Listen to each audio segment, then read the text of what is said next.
It all started as a way to clear my head. A solo camping trip to a remote, mostly forgotten part of the woods. I'd read about the place on an obscure hiking forum. It was tucked away in a stretch of forest that hadn't seen much traffic in years, supposedly because the terrain was rough and the location inconvenient. That was exactly what I needed. Solitude, silence, a chance to disconnect. The hike in was uneventful, though the forest was strange. It felt dense, almost suffocating, even during the day. The trees grew so close together in some spots that they blocked out the sky, leaving the ground beneath me dark and cool. But I didn't think much of it. I found the old campground just before sunset, a small clearing with a rusted fire ring and the remains of what might have been a picnic table, now little more than moss-covered planks. It wasn't welcoming, but it would do. As I pitched my tent, I started to notice the quiet. Not the peaceful kind of quiet you expect in the woods, with birdsong and rustling leaves. This was oppressive, like the forest was holding its breath.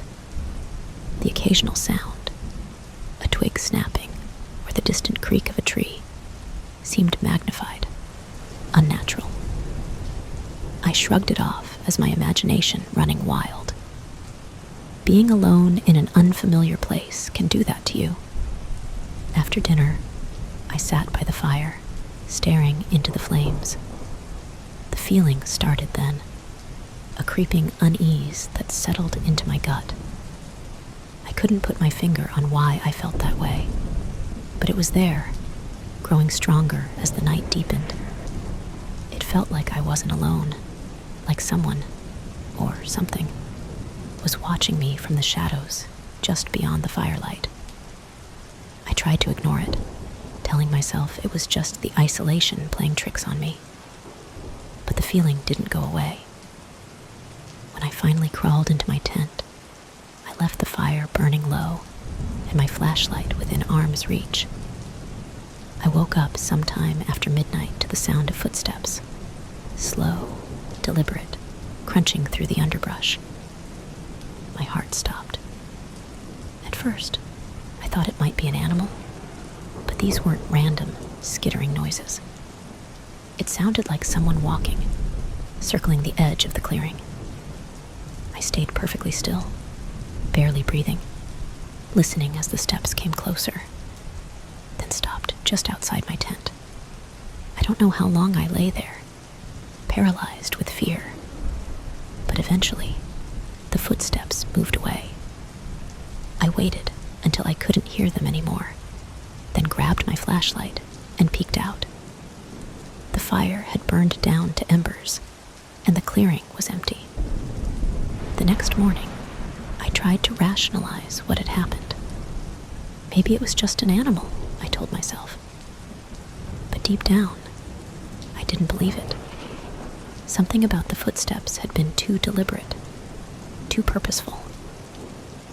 As I walked around the campsite, I noticed something odd. A tree not far from where I'd pitched my tent had deep gouges in the bark, like something had raked claws across it. But it didn't look like the work of an animal.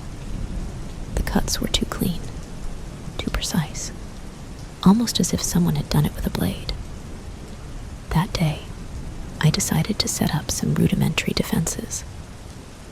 I strung a tripwire around the perimeter of my campsite, tying a few bells to the line so they'd jingle if anything, or anyone, came close. It was a precaution, nothing more, but it made me feel a little better. As I was stringing up the last section, I stumbled across something that made my blood run cold. Another tripwire, partially buried beneath the underbrush. Its bells rusted and silent. It had been there for a long time, and I wasn't the first to use this campsite. But here's the thing. This wasn't the kind of tripwire you'd use to catch game. It was positioned exactly as mine was, a warning system. Someone else had been here before me, and they'd felt the need to protect themselves, just like I did.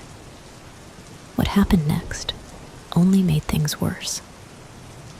That night, I couldn't shake the unease. The discovery of the old tripwire haunted me. Someone had been here before, and they'd clearly felt threatened by something. Had they left? Or had they disappeared?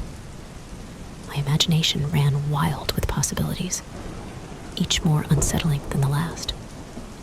As the sun sank, I built up the fire bigger than the night before. Its crackling warmth was my only comfort against the encroaching darkness. I sat with my back to the tent, scanning the trees for movement. But the woods seemed unnaturally still, almost as if the forest was waiting for night to take full hold. Around midnight, the bells jingled. It was faint, almost imperceptible, but unmistakable. I froze, my heart thundering in my chest as I stared into the shadows. The firelight flickered across the clearing, dancing over the trees, but I couldn't see anything beyond the ring of light. Slowly, I reached for the flashlight and turned it on, shining the beam toward the sound. Nothing.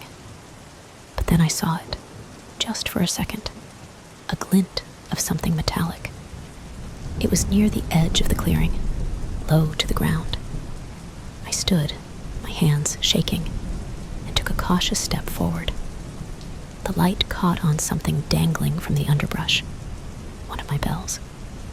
It was swinging back and forth, but the tripwire it was tied to wasn't moving. Something had touched it without tripping the line. I felt the hair on the back of my neck stand up. My breath came in short, shallow gasps, and every instinct screamed at me to get back into the tent. But I stayed where I was, my flashlight beam darting from tree to tree, desperate to catch sight of anything. That's when the footsteps started again. This time, they didn't circle the camp. They were deliberate, heavy, moving straight toward me. My flashlight flickered, the beam dimming for a split second before flaring back to life. When it did, I thought I saw something, a figure just beyond the tree line, tall and hunched, blending into the shadows like it didn't quite belong to this world. "Who's there?" I shouted, my voice cracking.